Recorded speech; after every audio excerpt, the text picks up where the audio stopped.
L'Église est gouvernée par la loi de l'accroissement de Christ.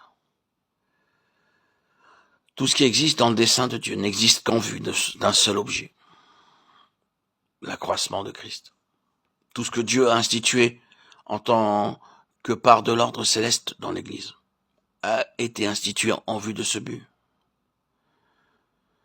Nous ne nous arrêterons pas sur tout ce que signifie une expression que nous allons citer, certainement pas dans l'intention de critiquer, mais ceci dit comme l'illustration.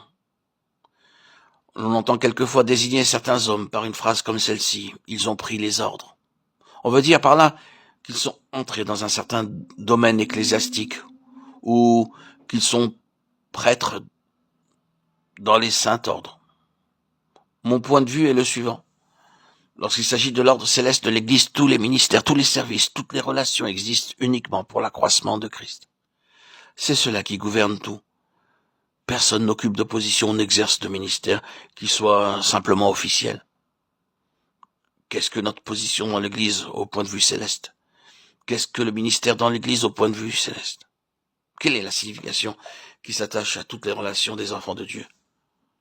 Tout, dans l'intention divine, doit contribuer à l'accroissement de Christ. Je suppose que nous acceptons cela en ce qui concerne les ministères spéciaux, et cependant, cela peut avoir besoin d'être vérifié. Ceux qui exercent ces ministères spéciaux n'ont pas pour tâche de faire des prédications ou de prêcher des sermons. Dans l'ordre céleste, il n'y a aucun ministère qui n'ait pour but d'apporter Christ en vue d'un accroissement de Christ, de sorte que l'Église devienne plus pleinement une expression de Christ. Et tout ministère qui ne contribue pas ou qui ne peut amener à cela n'est pas dans l'ordre divin. Le service dans l'Église est entièrement autre que ce est purement ecclésiastique et désigné par vote ou par voie humaine. La chose qui gouverne une charge ou une position dans l'Église, selon l'ordre céleste, c'est que ceux qui les ont reçus ont à donner quelque chose de Christ, qu'ils possèdent ce qui représente un accroissement de Christ. Car l'Église, c'est Christ, dans son expression corporative. Est-ce que nous désirons avoir une place, une position dans l'Église? Je dirais, comment nous pourrons y arriver? Aspirons à avoir une mesure de Christ plus grande que celle de nos frères. Le Saint-Esprit veillera à ce que, dans une Église gouvernée par l'Esprit, nous ayons une place et un ministère. C'est la loi qui gouverne la position de chacun dans l'Église. Ce n'est pas par un vote à main levée que l'Église choisira ceux qui auront à servir. C'est le Saint-Esprit qui désigne les hommes qui ont une mesure de Christ plus grande que la moyenne et qui pourront faire avancer l'Église dans une mesure plus pleine de Christ.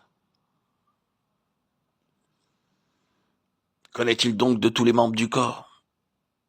C'est la même loi qui gouverne.